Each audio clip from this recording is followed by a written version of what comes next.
दोस्तों, सावन के महीने में ये चीज़ ज़रूर खा लेनी चाहिए। पूरे सावन आपके घर में धन की कभी भी कमी नहीं होगी। भोलेनाथ की कृपा हमेशा आपके ऊपर बरसेगी।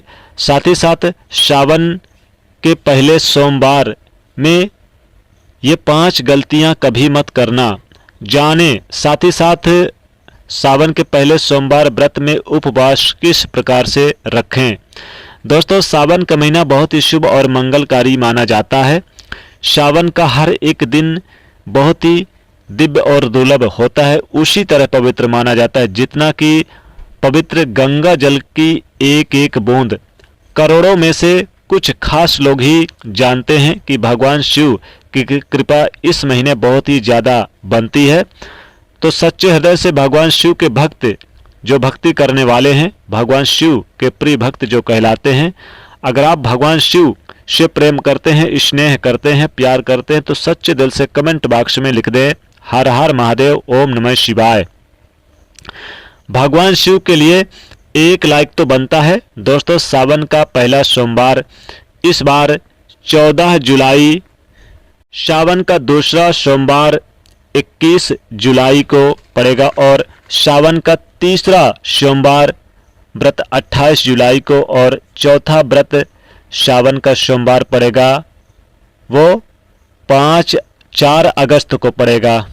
9 अगस्त को शनिवार के दिन सावन समाप्त हो जाएगा और इस दिन रक्षाबंधन का त्यौहार भी मनाया जाएगा। इस बार के सावन में 4 सोमवार पड़ेंगे। दोस्तों, सावन में पड़ने वाले सोमवार के व्रत में कुछ खास विशेष बातें आपको पता होनी चाहिए। तो आइए जानते हैं। दोस्तों, सबसे पहली बात, सप्ताह का पहला दिन यानी कि सोमवार भगवान शिव की आराधना के दिन माना जाता है। इस दिन देवों के देव भगवान स्वयं महादेव का ये दिन माना जाता है। साथ ही सोम रस के अधिपत्य देवता चंद्रदेव का भी दिन है, इसलिए इसका नाम सोमवार रखा गया। इसलिए सोमवार के दिन भगवान शिव की पूजा करनी चाहिए सावन के महीने में। अगर आपकी कोई इच्छा है अधूरी है तो इसे पूरा करने के लिए आप सावन सोमवार का व्रत जरूर रखें। दोस्तों, वैवाहिक जीवन सुखमय होगा तथा अच्छा जीवन साथी मिले, इस कामना के साथ कुमारी लड़कियां विशेष रूप से सोमवार का जो सावन का व्रत है रखती हैं। दोस्तों, दूसरी बात, ज्योतिष शास्त्र में सोमवार के दिन को विशेष रूप से भगवान शिव और चंद्रमा से जोड़कर देखा जाता है। इसलिए इस दिन को सभी कार्य करने चाहिए जो कि भगवान शिव को अति प्रिय है। भगवान शिव के मंदिर में जाकर गंगा जल अर्पित करना चाहिए और भगवान शिव को विशेष रूप से उनके सबसे प्रिय वस्तु बेलपत्र अवश्य उन्हें भेंट चढ़ाना चाहिए। शिव जी को चंदन का लेप लगाना चाहिए और आटे की पंजीरी का भोग लगाना चाहिए। भांग धतूरा चढ़ाना चाहिए। रात्रि में चंद्रमा को अर्घ्य दें और साथ ही साथ इससे जीवन में सुख समृद्धि और धन की प्राप्ति होती है। दोस्तों, तीसरी बात है, भगवान शिव को सफ़ेद पुष्प अर्पित करने चाहिए। साथ ही साथ सोमवार के दिन सफ़ेद चीज़ें जैसे कि दूध, दही, सफ़ेद फूल, फल इत्यादि विशेष रूप से भगवान शिव को अर्पित करनी चाहिए।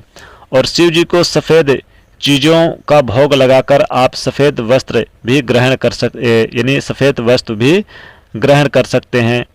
साथ ही इससे आप शिव जी की कृपा अवश्य आपके ऊपर बरसेगी। साथ ही सोमवार के दिन सफ़ेद रंग के वस्त्र धारण करने चाहिए, अत्यंत शुभ माना जाता है।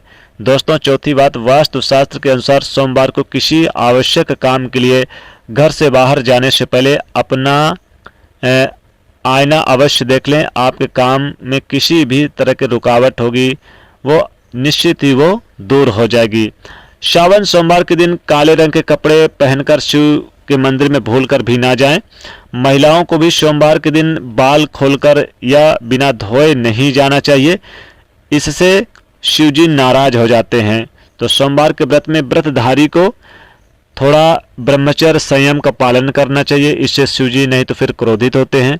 सोमवार के व्रत में व्रतधारी को फलों में नाशपाती का सेवन करना चाहिए। नाशपाती का सेवन नहीं करना चाहिए, फलों में नाशपाती का सेवन भूल से भी ना करें क्योंकि ये अच्छा नहीं माना जाता। साथ ही आप सावन के महीने में जैसे कि आप कुट्टू के पुराने आटे का सेवन ना करें और जो सड़े गले फल हैं उन्हें भी सेवन ना करें और बैगन की सब्जी ना खाएं, कद्दू की सब्जी ना खाएं, कुमड़ा की सब्जी ना खाएं, पत्तेदार गोभी वगैरह, बंद गोभी पत्तेदार ये सब्जी बिल्कुल ना खाएं। आप प्याज लहसुन भूलकर भी आप ना खाएं। फलों में अगर खाना है तो आप सेव खा सकते हैं, अनार खा सकते हैं, अंगूर खा सकते हैं, ये बहुत ही शुभ माना जाता है। तो दोस्तों जो सात्विक आहार है जिसे दूध दही फल इत्यादि का सेवन करना चाहिए, लेकिन मांसाहार चीज बिल्कुल ना करें। श्रावण सोमवार व्रत में आप नाशपाती फलों में इसका सेवन ना करें, क्योंकि ये नाश करने वाली है, इससे भगवान शिव क्रोधित होते हैं। और जैसे कि श्रावण के सोमवार व्रत कर रहे हैं तो आप खीर, जो साबूदाने की खीर वगैरह है, इसका भी सेवन कर सकते हैं। फलों में सेव अंगूर अनार केला खा सकते हैं और संतरे वगैरह का सेवन कर सकते हैं, लेकिन कोई भी मांसाहारी या फिर तामसिक चीज़ें ना करें। लहसुन प्याज की बनी सब्जी ना खाएं, यानी कि जो भी चीज़ है बैगन की सब्जी ना खाएं और ये सब चीज़ें ना करें। खीरा खा सकते हैं आप सावन के महीने में। किसी को भी आप शब्द ना बोलें, नहीं तो आपके चूंकि सावन के महीने में जीवा पर माँ सरस्वती बैठती हैं, फिर उनका अपमान होगा। तो सावन के महीने में आप केतकी के फूल भी आप भूलकर भी शिवलिंग पर ना चढ़ाएं, तुलसी ना चढ़ाएं और आप हल्दी भी भूलकर ना चढ़ाएं, नहीं तो महादेव अप्रसन्न होते हैं, यानी आपसे नाराज हो जाएंगे अगर आप ये चीज़ें चढ़ाएंगे। कौन कौन सी चीज़ें? ना तो आपको नाशपाती चढ़ाना है, ना तो आपको हल्दी चढ़ाना है, ना तो आपको तुलसी चढ़ाना है और ना ही केतकी के पुष्प। इससे महादेव का अपमान होता है। शास्त्रों में कुछ ऐसी चीज़ें कही गई हैं जो आपको यानी कि व्रतधारी को उधार मांगकर किसी अन्य से ना तो व्रत रखना चाहिए और ना ही फल वगैरह खरीद के खाना चाहिए। कोई दे दे तब भी नहीं, क्योंकि व्रत आप अपने कमाए हुए पैसे से ही आप खरीद कर लाएं, या फिर आपके घर में जो भी है बना पड़ा उसी से ही व्रत को पूर्ण करें। उधार मांगकर किया गया व्रत अधूरा होता है। शास्त्रों में कहा गया है कि सावन के व्रत में वो चीज़ें ना खाएं जो भगवान शिव को प्रसन्न नहीं है। आप सावन के व्रत में बेल का फल मिल जाए, ये बहुत ही उत्तम माना जाता है। बेल का फल बहुत ही आसानी से मिल जाएगा। बेल का फल जरूर खा लें, बेल का शरबत पी लें। बेल पत्र यानी जो बेल का वृक्ष होता है उसका बेल फल आपको आसानी से मिलेगा। बेल फल का रस बनाकर शरबत बना के जरूर सावन के सोमवार व्रत में आप पी सकते हैं। इससे आपका शरीर भी ठंडा रहेगा, पेट भी ठंडा रहेगा और भगवान शिव भी प्रसन्न होते हैं। तो सावन के सोमवार व्रत में बेल का फल जरूर खा लें। बेल का फल बहुत अच्छा होता है। और साथ ही साथ आप भूल कर भी ना तो आप कद्दू की सब्जी खाएं, कुमड़ा की सब्जी खाएं, पत्तेदार गोभी खाएं, लहसुन प्याज की बनी चीज़ें ना खाएं, बैगन की सब्जी ना खाएं, यानी इस समय टमाटर भी आपको नहीं सेवन करना है। ये चीज़ें ना खाएं। तामसिक चीज़ें बिल्कुल भूल कर भी ना खाएं। इन चीज़ों को विशेष ध्यान रखिएगा। तो सावन के महीने में भगवान शिव की पूजा पाठ करें, शिवलिंग को 1 लोटा जल अर्पित जरूर करें।